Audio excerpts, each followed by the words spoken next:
Баршаға сәлем достар, бүгін сіздерменен мынандай дәл осындай анимацияны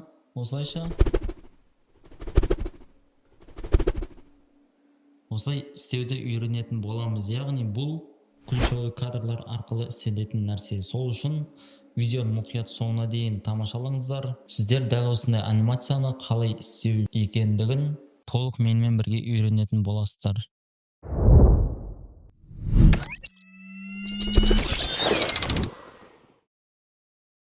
Мінекей біз таймлайн бөліміне осы видеомызды тастап алдық. Мінекей біз жақсылап көріп аламыз. Видеоның керек емес жерін қиып тастау үшін осылай видеоны біз көріп аламыз. Мінекей енді дәл осы жерден осылай сәл алыс кадр қоямыз, сосын разделить, кейін барып видеоны жойып жібереміз. Мінекей сосын соңғы жағын осылай өшіріп тастаймыз. Енді бұл мына жерден наложение бөлімін басамыз, добавить наложение, сосын фотоға кіреміз. Мінекей бізде фото дайын тұр. Енді қараңыздар, мына жерде наложение бөлімінде өткенде мен слой жайлы сабақ өткен болатынмын. Енді осы жерде толық түсіндіріп кетейін. Мына жерде біз мына көріп тұрған болсаңыздар, мына қара түсті фонды өшіріп тастауымыз керек. Енді біз бұл жерде хромакейді пайдаланатын болсақ, бізге тиімсіз болады. Оған себебі міне қазір көрсететін боламын. Мына жақта мына автоудаление фоно деген бар екен. Осыны басамыз. Мінекей бізде автоматты түрде фонды жойып тастады. Мына автоудаление фоны автоматты түрде біздің картинкамыздың артындағы қара фонды жойып тастады. Енді былай жасаймыз. Біз дәл осы сөйлеп жатқан жерде мінекей мына кадрды осылайша жақындатып аламыз. Сосын біздің логотипті алып осылайша төменге жасырып қоямыз. Және мына жерде ключті жағып қоямыз. Мұқият қараңыздар, мына жерде ключ тұр. Осы ключті мен жағып қойдым. Енді мен қолымды көтерген кезде мына логотип пайда болу керек. Ол үшін мен логотипті осылайша ұстап тұрып, размерін кішігірім қыламын және дәл осылай қоямын. Мінекей бізде дайын болды.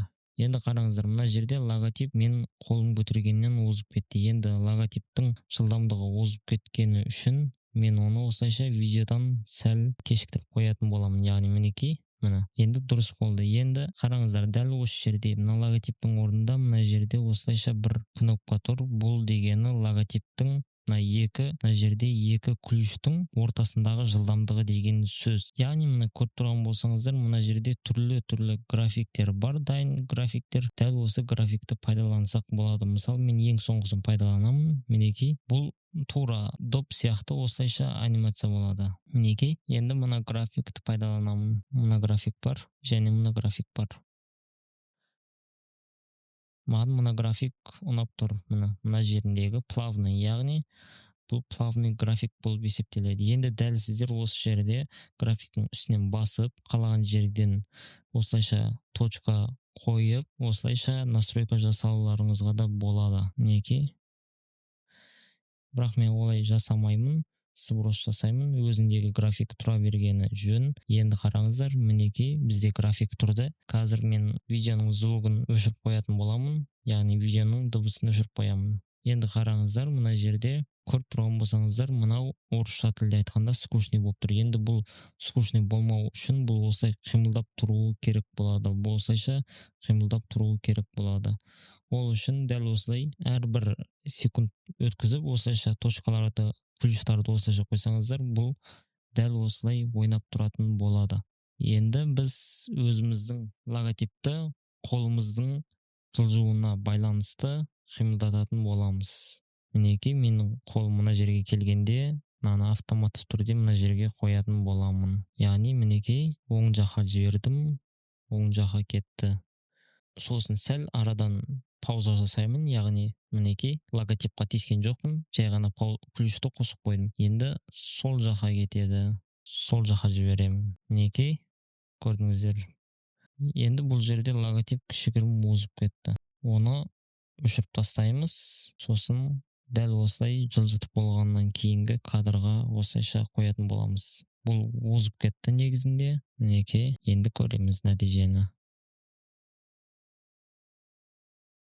Енді дәл осы біздің қолымызға сай қимылдауы үшін логотиптің мінекей осылайша мен өшіріп қоямын. Мінекей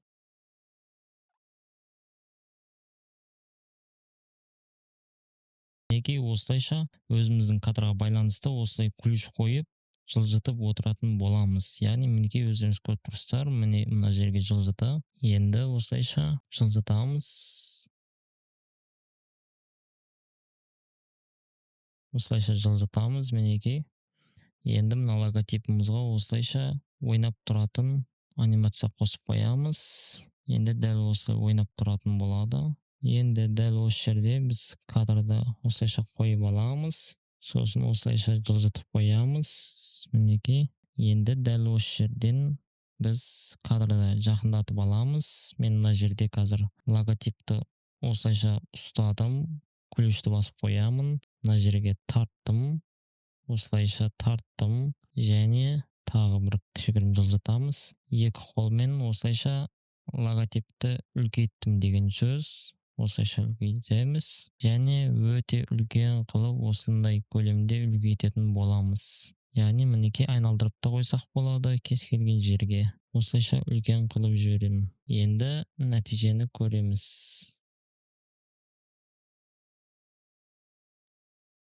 Мінекей достар, дәл осылай анимация өзіміз кез келген нәрсеге осылайша анимация жасауымызға да болады. Енді бұл анимацияның орнына біз фото, видео, стикер, барлығы нәрсені пайдалануымызға да болады. Сіздерге жалпы сабақ түсінікті болды деп ойлаймын. Келесі сабақтарда кездескенше сау сәлемет аман болыңыздар.